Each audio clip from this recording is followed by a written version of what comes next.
So, welcome. My name is Andrea and welcome to my reading road. So, I thought we would make some kind of wrap up for the year, so I'm going to go through my statistics. I'm going to go through my statistics. I know how to say it, it just won't come out. Statistics. Or, oh. The number that say how my reading has been during the year. That thing that I can say. That one. So,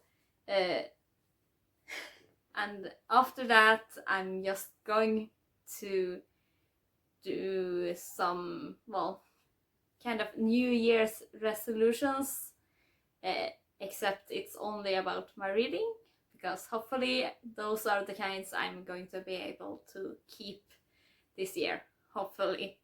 So, first, going through the statistics, so to speak.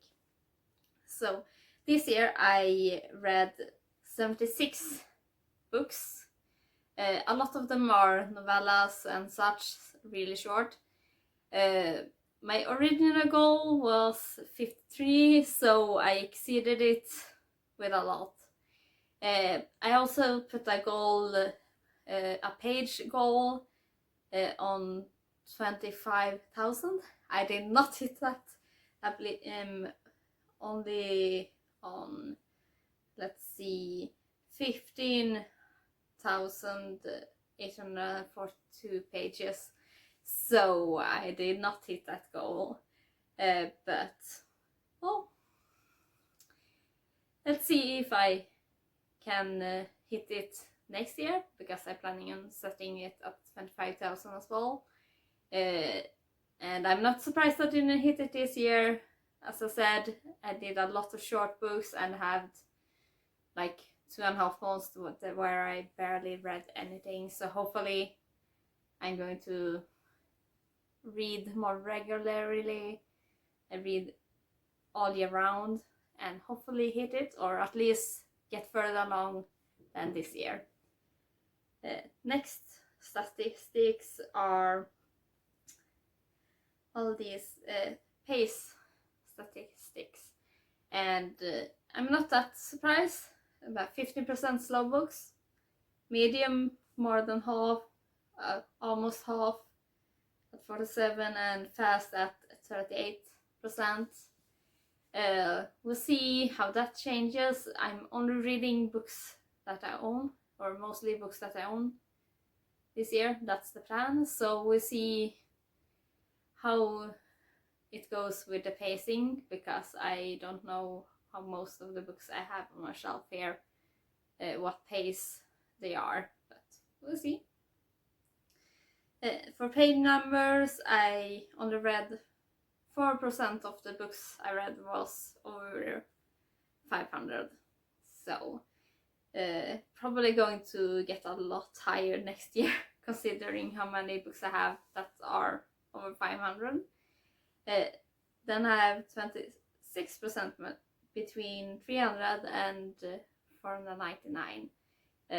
This is probably also going to get larger, probably. Most 70% of the book I read was under 300. As I said, I read a lot of short books. I'm going to come back at this later when I'm setting my own goals for next year. Then let's see, the book moods, and this seems to be rather consistent every year. Adventure is always my largest percentage, as well as emotional and reflective. I believe dark and mysterious vary a little, but they seems to be rather big. So relaxing, intense, always low. So we'll see if it keeps that way, or if something changes as well. Then, well,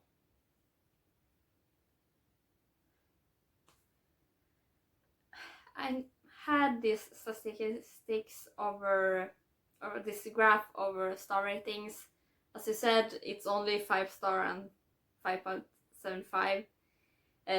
I've been very bad at actually rating the books I read, so that's why it's so skewed.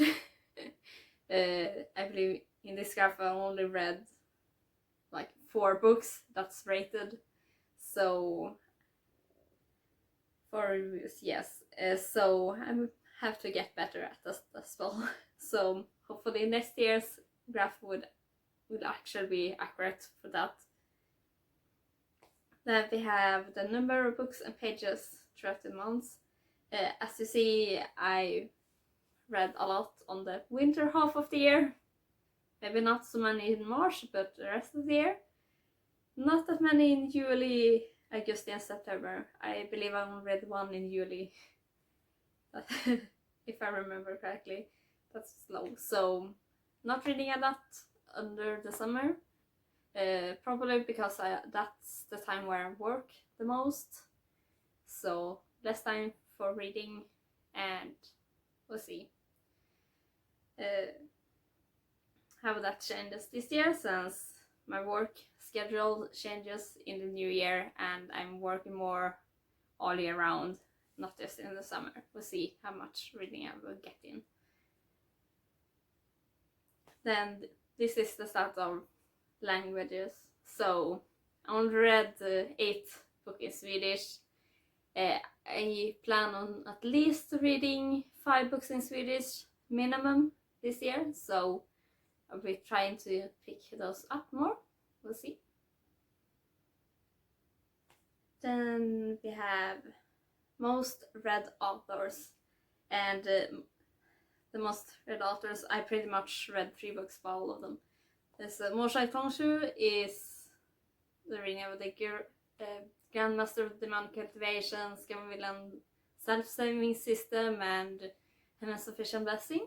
And probably going to read a lot more books of her next year, since I'm going to continue her series. I have, well, a couple of books in it, so I'm hopefully at least read, well, finish Scavenvillain Self-Saving System next year.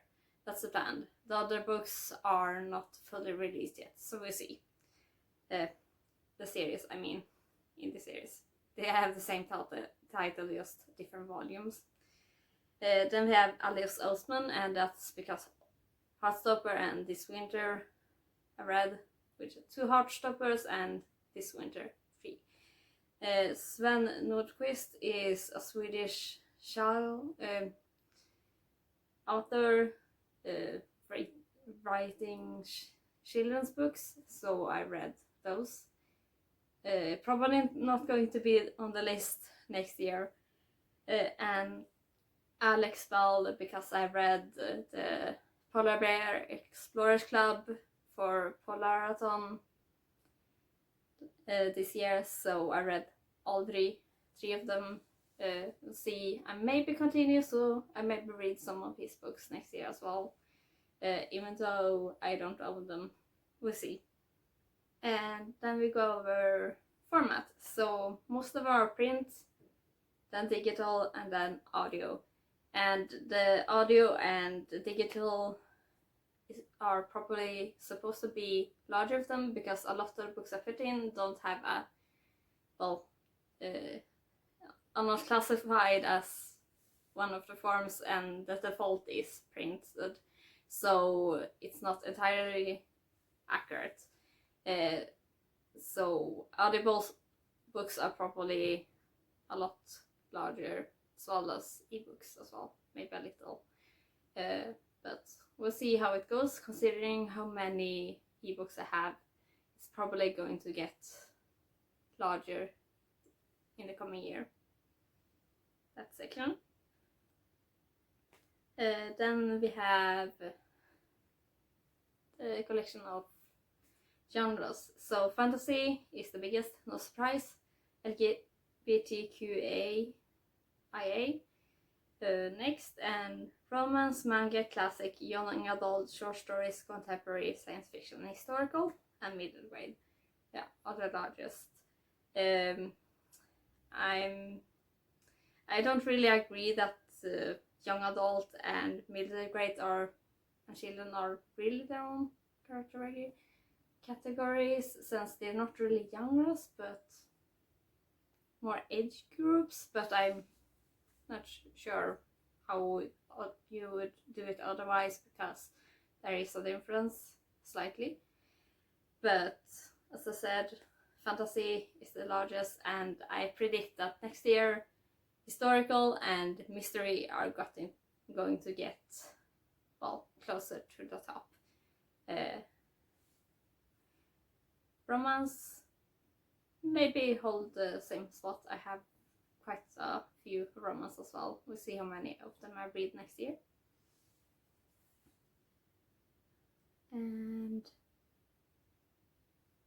yeah, I believe that was all the statistics